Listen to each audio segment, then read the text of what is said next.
du Père, du Fils et du Saint-Esprit. Amen. Mes très chers frères et sœurs, nous fêtons l'ange de Gaziné, ou aussi l'ange protecteur de l'Église gallicale. On pourrait se dire, mais d'où sort une telle fête et on ne connaît pas d'autres églises célébrant la fête de leur ange protecteur? Alors c'est un peu faux, puisque dans l'Église orthodoxe, il y a un ange protecteur de l'Église et il est très fréquemment représenté dans les fresques ou sur une icône dans le cœur des églises orthodoxes. Je m'étais toujours posé la question parce que j'ai découvert cette dévotion il y a une bonne vingtaine d'années déjà, par un ami prêtre qui m'avait transmis beaucoup d'archives de l'Église gallicale et notamment de ses premières années à Gaziné. C'est un petit village à côté de Bordeaux et c'est là que s'est développée vraiment l'Église gallicale à partir de 1914 et qu'il y avait une cathédrale, église cathédrale comme la nôtre, peu de choses près, c'est à peu près la même taille que ce que nous avons ici, qui était dans le jardin de la maison de Sainte-Alphonsine Mathieu, dont nous avons les reliques dans le coffre, là-bas au fond. Et dans ces archives, il y avait une photo en noir et blanc d'une belle statue d'un ange. Et derrière, il était marqué à la main « Ange de Gaziné ». Alors j'avais demandé à ce prêtre orthodoxe d'ailleurs, puisqu'il s'est converti à l'orthodoxie depuis, le Père Antoine, encore un, on n'a pas assez, le Père Antoine, compte à main, je lui dis, mais c'est quoi? Il me dit, ah, mais Monseigneur Giraud, quand il est arrivé à Gaziné, a fait installer une statue d'un ange, qu'il avait appelé l'ange de Gaziné, et il le priait afin qu'il protège l'Église gallicale dans sa vie quotidienne. Et c'est là qu'il m'a expliqué que c'était aussi une tradition qu'on trouvait chez les orthodoxes, que l'on pensait qu'à juste titre qu'il n'y avait pas forcément que des anges protecteurs pour les humains, mais aussi pour les pays, pour les provinces, pour des villes, pour les églises. Cette théologie d'ailleurs a été développée par un très grand théologien des premiers siècles chrétiens, Origène.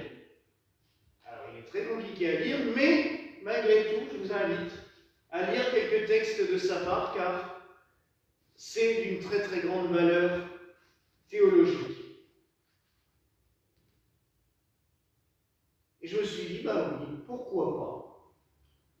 C'est vrai que dans l'Apocalypse, Dieu s'adresse aux anges protecteurs des 7 églises. C'est le premier chapitre de l'Apocalypse. À l'ange de l'église de Smyrne, va dire ceci. À l'ange de l'église d'Éphèse, à l'ange de l'église de Pergame, à l'ange de l'église de un tel et de un tel et de tel. Il s'adresse donc aux 7 grandes églises qui symbolisent l'Église universelle et il leur donne des messages. Donc, tout cela me paraît tout à fait logique et on parle bien souvent que Saint Michel est l'archange protecteur de la France, par exemple. D'autres se sont mis sous la protection de Saint Gabriel, d'autres vénèrent l'archange de tel pays. En 1917, par exemple, je vous rappelle, 1916 même, je vous rappelle que les apparitions de la Vierge à Fatima, elles, qui auront lieu en 1917, 13 mai au 13 octobre, si vous avez oublié, mais que l'année d'avant, 1916, les enfants avaient vu un ange leur apparaître, qui leur avait donné la Sainte Communion, et qui leur avait dit qu'il était l'ange du Portugal. Donc, on s'y retrouve.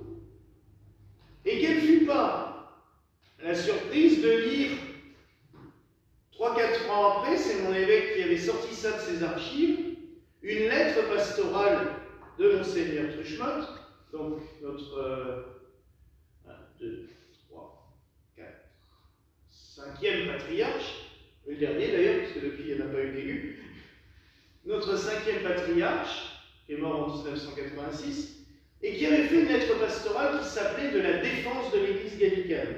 C'était à une époque où les traditionalistes catholiques n'arrêtaient pas de nous envoyer des boulets par presse interposée. Et dans cette lettre pastorale, il avait eu cette inspiration d'écrire ce texte que le frère Antoine nous a lu avant, à l'ange de l'Église gallicane écrit. Et j'ai dit, bah tiens, voilà, on y revient.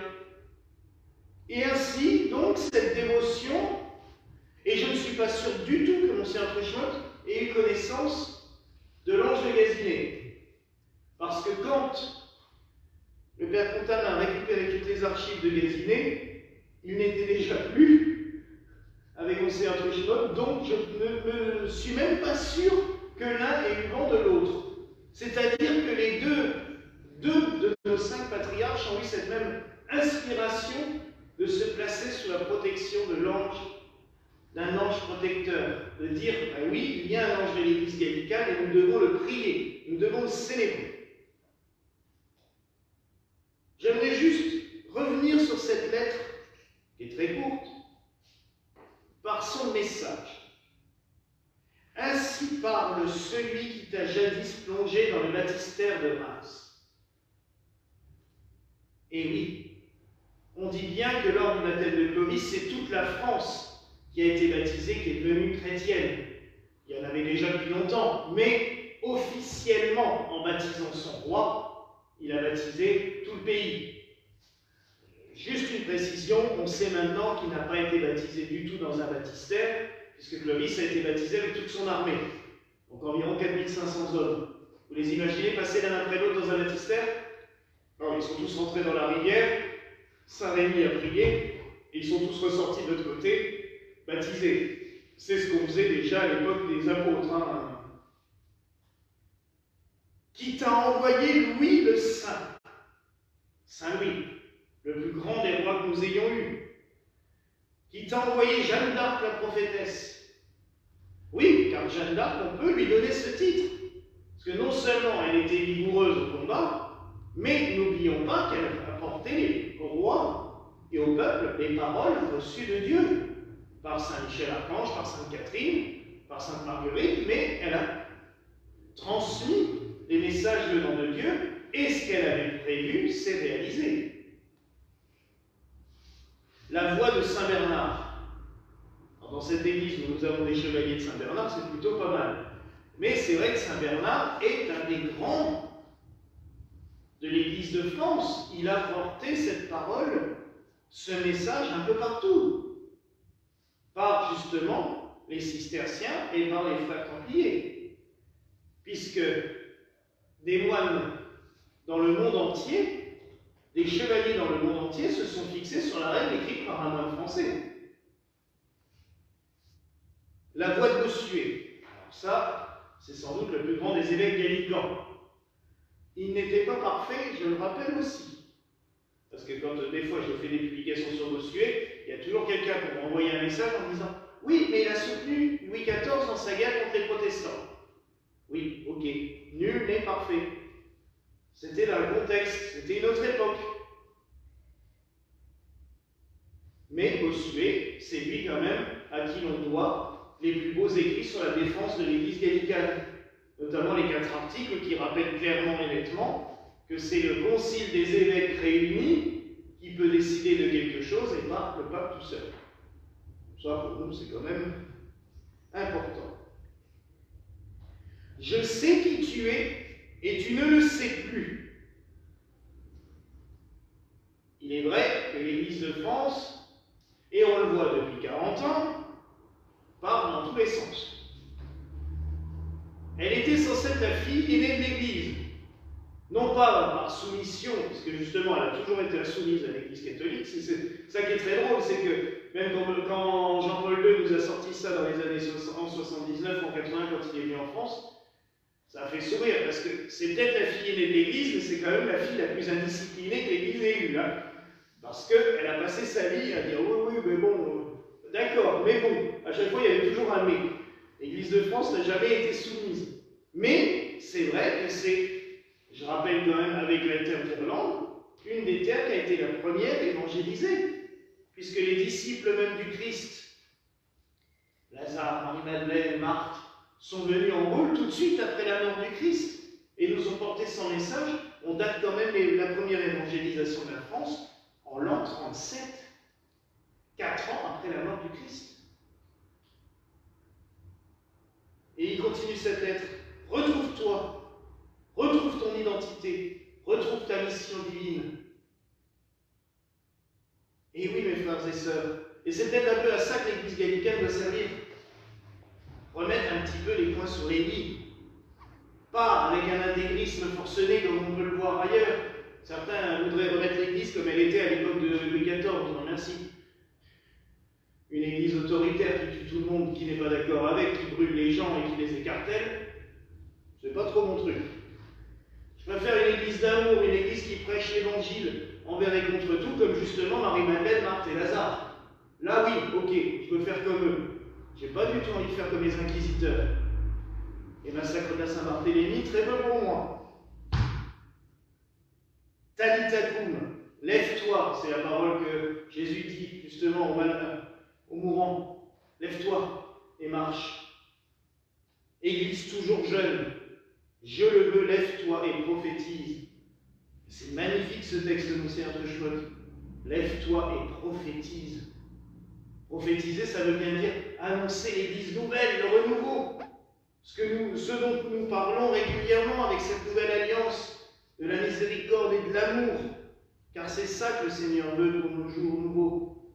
Une Église qui prophétise, qui se laisse inspirer par l'Esprit Saint, qui ne se sclérose pas et qui ne s'enferme pas dans son marasme.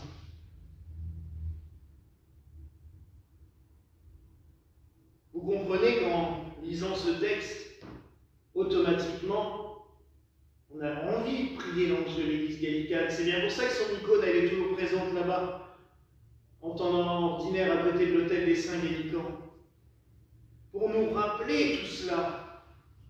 Et quand on l'a fait dessiner par Franck, il a pris le modèle de la statue, puisque je lui avais envoyé la photo, mais il a eu l'idée de mettre ses couleurs, que je trouve admirables. Le blanc rouge, le drapeau de France. Mais, vous remarquerez que le bleu, il a mis les fleurs de lys dessus. Pour rappeler aussi que l'Église gallicane, elle était présente dans l'Ancien Régime, la monarchie, mais qu'elle continue à accompagner la France dans son histoire. L'Ancien Régime et le Nouveau Drapeau. Elle est présente envers et contre tout. Quoi qu'il se passe dans l'histoire de l'Église de France, dans l'histoire de la France, l'Église gallicane était là. À ses commencements, c'est d'ailleurs comme ça qu'on appelait l'Église de France, quand même pendant le XVIIIe siècle, l'Église gallicane, c'est parce qu'elle était là et qu'elle continuera à rester là. L'Église qui est représentée en bas, ceux qui certains connaissent même en vrai, c'est la chapelle Saint-Louis de Gazinay, donc la première église gallicane qui ressemblait fortement à la nôtre. Malheureusement, c'est une ruine maintenant. Et elle tombe de plus en plus en ruine puisque les nouveaux propriétaires ne veulent vraiment pas s'en occuper.